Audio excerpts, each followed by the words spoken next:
పల్నాడు హింసాకాండ అన్నటువంటిది పత్రికలు కూడా ఎవరి దూరంలో వాళ్ళు రాస్తున్నటువంటి నేపథ్యంలో డీజీపీ గారు చీఫ్ సెక్రటరీ గారు సీరియస్గా దృష్టి సారించాలి. ఇది రావణ కాష్టంలో రగులుతుంది. ఇలా రగలకుండా ఉండాలంటే ఎవరైతే దాడులు చేశారో ఆ కుటుంబాలు మొత్తాన్ని బైండ్ ఓవర్ చేయాలి. మరొక్కసారి వాళ్ళ చేతిలో కనుక ఆయుధం కనబడ్డా, వాళ్ళు దాడులకు తెగబడ్డా ఆటోమేటిక్గా వాళ్ళందరినీ కుటుంబాన్ని అరెస్ట్ చేస్తామని చెప్పాలి.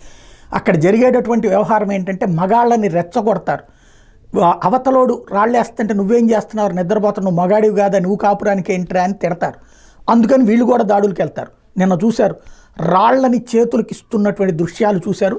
ఏ తరహాలో ఉంటున్నాయి అంటే చివరికి ఎవరూ కూడా అర్థం చేసుకోలేనంతటి విచిత్రమైనటువంటి పరిస్థితులకి చేరిపోతూ ఉంటుంది. దాన్ని ఎవరైనా సరే ఏదైనా మాట్లాడారు అంటే వాళ్ళని దొంగల్ని చేసేటటువంటి వ్యవహారమే ఉంటుంది తప్పించి అసలు నిజాలు బయటికి రానటువంటి తత్వం ఎక్కువ ఉంటుంది. రాళ్ళు డైరెక్ట్గా మహిళలే సమకూరుస్తున్నటువంటి ఈ దృశ్యాలు చూస్తే అర్థమవుతుంది. అంటే ఓ పక్కన రాళ్ళు వేసి కొట్టుకోవాలి, కర్రలతో కొట్టుకోవాలి, సోడా బుడ్లు ఇసురుకోవాలి, బాంబులు ఇసురుకోవాలి. ఆ పక్కన వెనకాల ఆ రాళ్ళని అవతలోళ్ళు విసిరిన రాళ్ళని అంటే వీళ్ళు కొట్టి రాళ్ళు వేసి అవతలోళ్ళు అవతలకి వెళ్ళిపోయాక మళ్ళీ వీళ్ళ వాళ్ళు ముందుకెళ్ళాలి. అలా వెళ్తున్నప్పుడు మళ్ళీ ఈ మహిళలే ఆ రాళ్ళన్నీ ఏరి ఆ రాళ్ళన్నిటి తీసుకెళ్ళి మళ్ళీ మొగాళ్ళకి అప్పచెప్తూ ఉంటుంటారు. అంటే ఇక్కడ ఈ నేరంలో పాత్ర మహిళలది కూడా. ప్రత్యక్షంగా దాడులకి పురిగొల్పేటటువంటి వాళ్ళలో మహిళలు కూడా ఇక్కడ క్లియర్గా ఉన్నారు.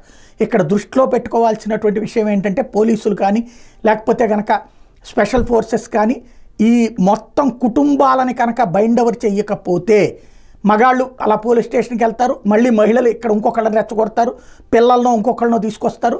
ఓవరాల్గా ఈ ఇన్సిడెంట్లని కంట్రోల్ గతంలో దాదాపుగా 3-4 దశాబ్దాలు ఇట్లాంటి వాళ్ళ వల్లనే ఈ ప్రాంతం అంతా సర్వనాశనమైంది. అయినా బుద్ధి రానటువంటి పాత బుద్ధి ఉన్నటువంటి వాళ్ళు అట్లాగే ఉన్నారనడానికి సాక్ష్యం నిన్న జరిగినటువంటి ఈ ఉదంతాలు. తక్షణం కుటుంబాల వారి బైండ్ ఓవర్ చేయాల్సినటువంటి బాధ్యత అయితే పోలీస్ యంత్రాంగం మీద ఉంది. అప్పుడు మాత్రమే దారికి వస్తుంది ఇది.